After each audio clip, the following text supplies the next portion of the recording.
So this is a toy that I really didn't know existed until I tripped across it in Forever Retro near Bradford. And because I quite enjoyed this series, I thought it would be rude not to pick it up. It wasn't particularly expensive. As you can see, it's in somewhat sort of, if not play-worn, then age-worn condition. And it's a funny one, actually, because it's actually produced by Playmates, who produce the toys for a certain other science fiction series of a not dissimilar time frame, that, of course, being Star Trek The Next Generation. And as you can see, the moulds are virtually identical in terms of size. I mean, they've even got this little marking on the bottom of their shoe. Both of them have that. So, you know, Captain Jean-Luc Picard could have had a crossover with Captain Nathan Bridger quite happily, at least in the toy world. So there you go. But let's focus on the gentleman in hand. And Captain Nathan Bridger was the captain of the titular seaQuest DSV 4600 deep submergence vehicle.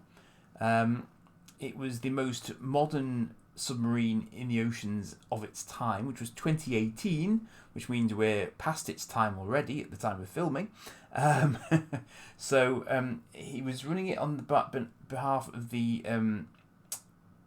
now is it the United Earth Oceans sort of organisation. So it's like a sort of kind of like an ocean-going UN basically. And the idea was its mission was largely scientific, but it also did a spot of peacekeeping on the side if the need arose, because it was quite a capable battleship if it needed to be as well. And this is just a sort of apparently there are only a few toys of this actually made. They never made the vehicles. They only made a few figures, who are represented on the back here, as you can see. So they produced Captain Bridger, which is here, Commander Ford, Darwin the Talking Dolphin, oh yes, who was a member of the crew, Lucas Wallencheck, who was the Wesley Crusher of the seaQuest, Commander Hitchcock,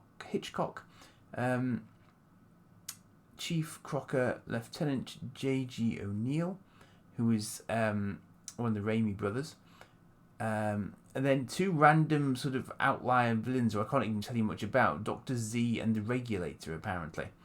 But as you can see, you know, he came with quite a lot of kits. So he's got a personal audio link, a stun gun, a CPAC personal onboard computer, a spring-powered away team launcher with undersea spelunking hook, apparently, and various information here. The mammal vocoder was what allowed him to speak with Darwin, the dolphin. And we've got a nice little sort of tech cutout of his personal history and his specialities there. So, interestingly, this series that ran for 3 series, almost in parallel with Babylon 5, and they share something else in common in that the graphics was CGI for both. So seaQuest DSV was rendered by Amigas, just like the early series of Babylon 5 were rendered by Amigas.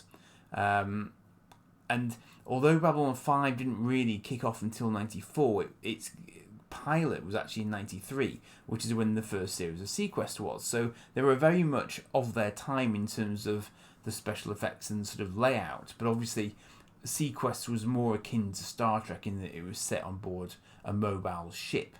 I quite enjoyed it, and it was quite hard science fiction to start with, but then the series kind of changed direction in its second and third years, and it got far more action based, and Roy Schneider and some of the other cast members disappeared off.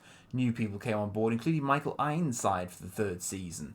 So he ended up being the captain in the series called seaQuest 2032, which was just the third season of seaQuest set a little bit later, for reasons I won't go into because they'd spoil you for the show if you were interested in it. But I don't know that anywhere is sort of currently streaming the series as such. So you know, you can definitely see elements of it on YouTube. I'm not even sure that all of it is necessarily on YouTube. I'm probably going to leave him carded because, given that there are so few figures, it might be the sort of thing I actually look into maybe trying to build up a little bit of a collection of. Just because, really, just because it's finite, you know. It's not like Star Wars where you could collect it forever and still not have everything. You know, with this, there's a good chance that you would in fact be able to own the entire series as such.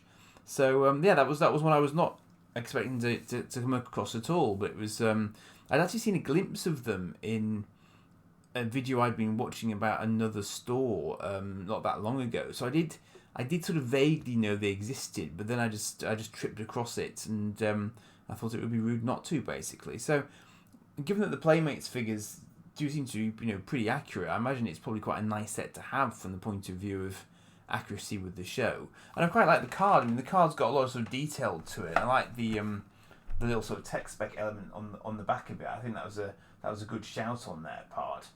And they've sort of outlined what the entire line looks like, and you've got a bit of backstory about the actual sort of series itself up the top. So all in all, it's it's a nice toy, and it never.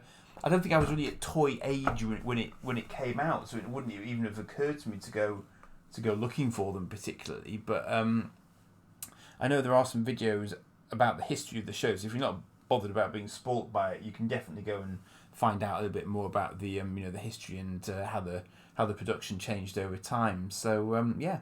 So that's it for that one. Do like and subscribe, and I'll see you again. Cheers for now.